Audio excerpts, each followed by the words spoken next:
December 17th, live at the Fabulous Forum in Inglewood, California. There's a farewell fight with the legend Bernard, the Executioner Hopkins, as he faces his last and final challenge against a puncher named Joe Smith Jr.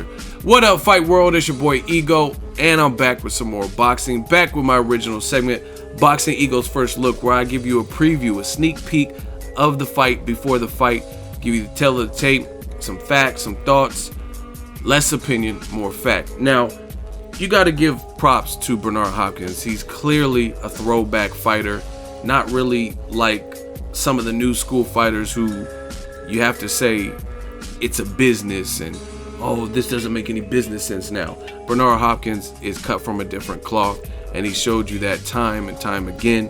He did it in 2005 when he fought Antonio Tarver. He went up from 160, bypassed the whole super middleweight 168-pound division, and went straight up to 175, and not only fought Tarver, but he beat him, and he did it in impressive fashion. Now, Bernard Hopkins is currently 51. He says he will have his final fight before age 52, before the announcement for the Joe Smith Jr. fight, of course, and he stayed true to that. He turns 52 in January. So this is a tall order because Joe Smith Jr., he's 28 years old. That's a 23-year advantage in youth. He's a big puncher. He just beat Andres Fonfara on PBC. Fonfara had done a great job of climbing back up the ladder since the Adonis Stevenson loss. And even in the Adonis Stevenson fight, Fonfara held his own. He got knocked down, and then I think the next round, Fonfara knocked Adonis Stevenson down. So he's definitely game. He had a bounce-back win over Julio Cesar Chavez, son of a Mexican legend, and he caused Chavez Jr. to quit.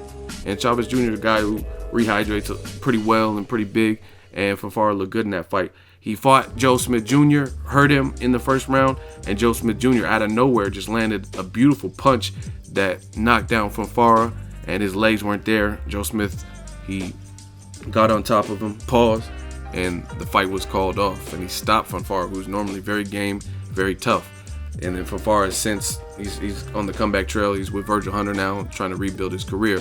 So that type of win, first round upset knockout. No one really knew who Joe Smith Jr. He has an All-American name from New York. No one really knew who he was, but he said going into the fight with Fonfara that he has power, and he showed that, and that catapulted him into a fight with Bernard Hopkins. Now, stylistically, Bernard Hopkins does well with a style like that, flat-footed punchers, guys like that like to have a in the wheelhouse type of fight, slug it out, that kind of fighter.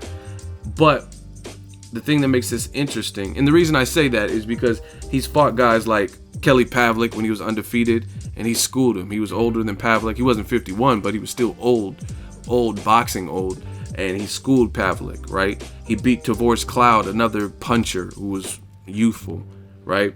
And he was undefeated, I believe. So Bernard Hopkins is no stranger to fighting younger, stronger, bigger guys and things like that.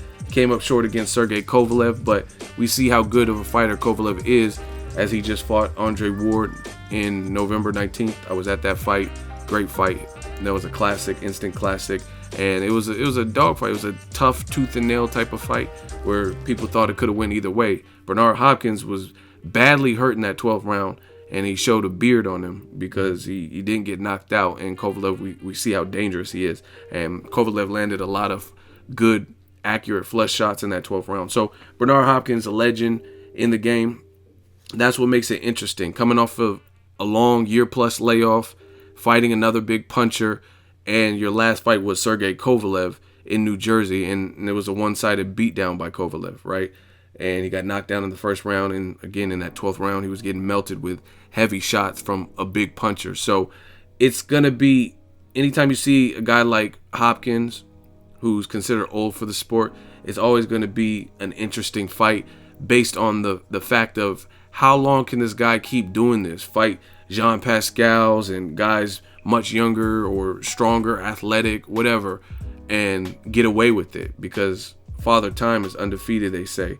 And this is definitely a signature win if he goes out on top with the victory over a young, strong puncher off of a good performance in his last fight. So I give credit to Bernard Hopkins for being a throwback fighter and not taking the easy route. Typically with farewell fights, they're just that. Like you see, like, let's say Eric Morales wanted to have a farewell fight in Tijuana, and he was going to fight probably just less than a journeyman, you know what I mean?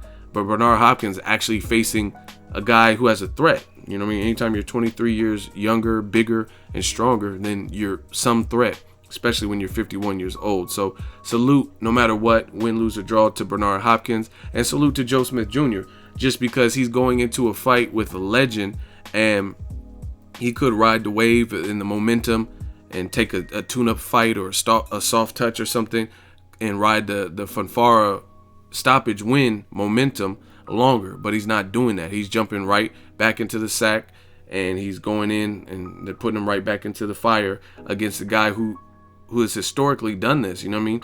Fought and beat guys that he wasn't supposed to beat, or a lot of people didn't think he'll beat. Felix Tito Trinidad. I know a lot of people. I had a friend, a Puerto Rican friend. He was literally crying when Hopkins beat him.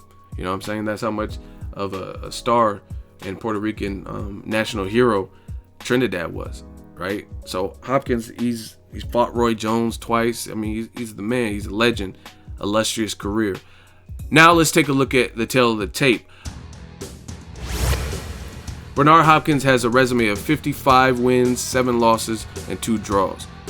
And he's fought everybody, I'm telling you, from De La Hoya to Roy Jones twice, to Joe Calzaghe, to Winky Wright, Jermaine Taylor, Kelly Pavlik, the list goes on. Joe Smith Jr., he has a record of 22-1. He has been stopped before. Bernard Hopkins, very important category, 51 years old. And Joe Smith Jr. just turned 28 at the time of making this. He was 27 years old. Height very close. Bernard Hopkins, inch taller, 6'1", and Joe Smith Jr. is 6 foot.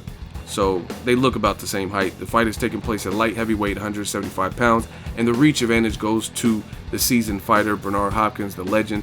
75-inch reach to Joe Smith Jr.'s 73-inch reach. So it's going to be an interesting fight to see if the young dog is able to do something with the old dog, or is Bernard Hopkins just the master and a wizard where he pulls another rabbit out of the hat. He wasn't able to quite do it versus Sergey Kovalev, but let's see if he can do it against this puncher who's hungry, who's coming off a good win, and things like that. So salute to both of these guys. Let me know if you're going to the forum to see this fight live. Drop it in the comment section. Hopkins versus Smith, December 17th. Fabulous forum. Boxingego, first look. Make sure you guys subscribe. As always, hate, comment, and subscribe. Till next video, is Ego signing off. So if you enjoyed this video and want more content like this on the channel, you can show your appreciation by going to the PayPal donate button or the YouTube support button, and you can donate any amount that you feel is equivalent to the value of this video. Much more to come. Thank you guys for your support. Boxingego, the future of boxing.